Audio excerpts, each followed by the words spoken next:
Je m'appelle Marie-Thérèse Coutenceau. Et moi, Valérie Charrier. Nous travaillons ensemble en classe maternelle dans une petite école rurale de 6 classes, en plein milieu du Marais Poitevin. Digne héritière de Rabelais, nous travaillons dans la bonne humeur, dans la convivialité. Nous ne nous prenons pas au sérieux, mais par contre, nous prenons très au sérieux l'avenir de nos petits élèves de 2 à 6 ans. À la suite d'une formation pédagogique sur l'aménagement de l'espace début 2015, nous avons décidé de mutualiser ensemble nos 2 classes maternelles. Nos ADSEM se sont impliqués dans le projet avec enthousiasme et nous fonctionnons ainsi depuis 2 ans. Nous avons mutualisé nos espaces, notre matériel et nos moyens financiers.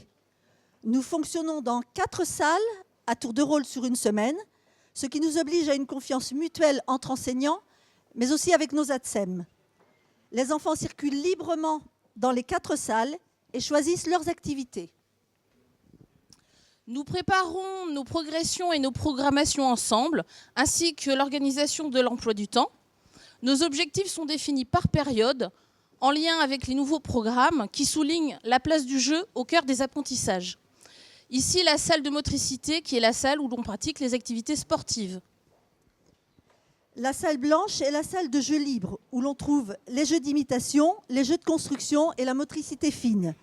Des jeux qui demandent de l'espace et où les enfants peuvent faire un peu de bruit. Ils jouent librement, ils respectent facilement les règles d'organisation, le rangement du matériel et le respect des jeux de chacun. Dans la salle orange, les activités de jeu sont ciblées par objectif, par période. Chacun choisit le jeu qu'il souhaite, qu'il peut faire en autonomie ou avec l'aide d'un adulte ou alors d'un autre enfant. L'adulte est ainsi disponible pour aider les enfants plus en difficulté ou pour accompagner des enfants pour un nouveau jeu.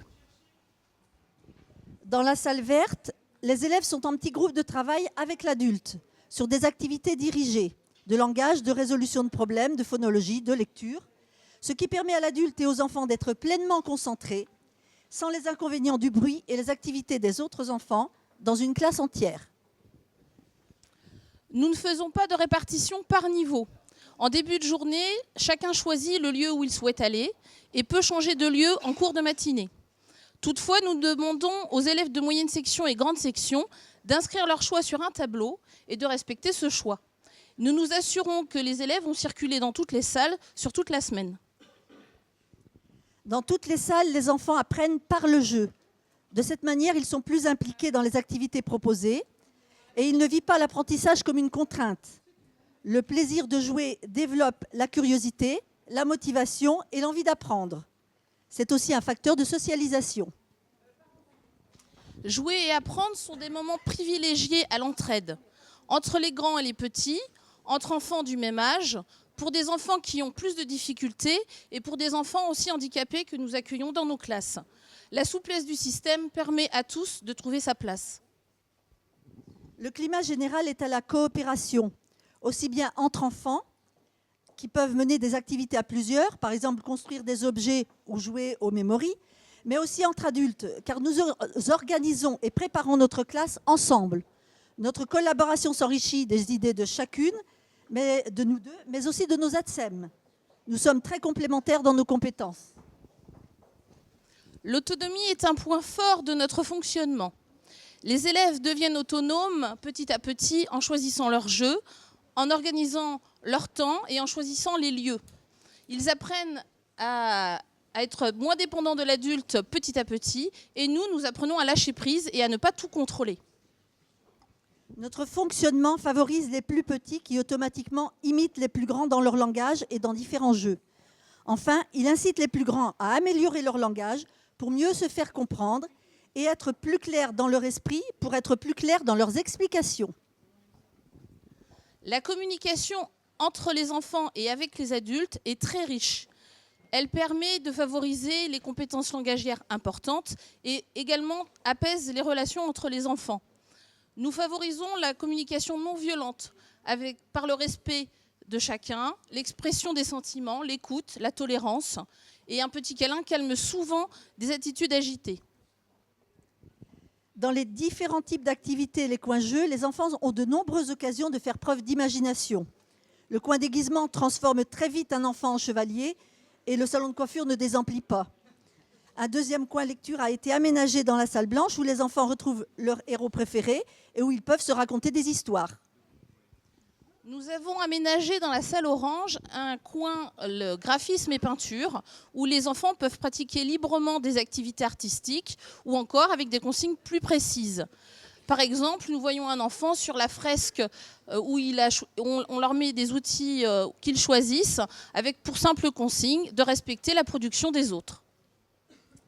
L'espace disponible nous a permis de mettre en place différents pôles de manipulation pour les petits, mais aussi pour les plus grands. C'est une partie importante des nouveaux programmes et les enfants adorent ça. Un coin science qui change régulièrement en fonction de nos projets a fait évoluer notre pédagogie. Les enfants peuvent rechercher et construire leur savoir de manière plus ludique et plus individuelle. Dans toutes les activités, nous laissons la liberté aux enfants d'essayer, d'échouer, de réussir et de recommencer. Chaque résultat et chaque réussite d'élève fait l'objet d'une photo qui met en valeur l'apprentissage des enfants et qui nous sert de communication aux parents. Notre système d'évaluation est en pleine évolution. Nous mettons en place un carnet de suivi avec photos et sons sous forme numérique. Les compétences sont validées avec les élèves sur une fiche de suivi. L'évaluation passe aussi par le regard croisé de chacune d'entre nous, ce qui affine notre connaissance de chaque élève.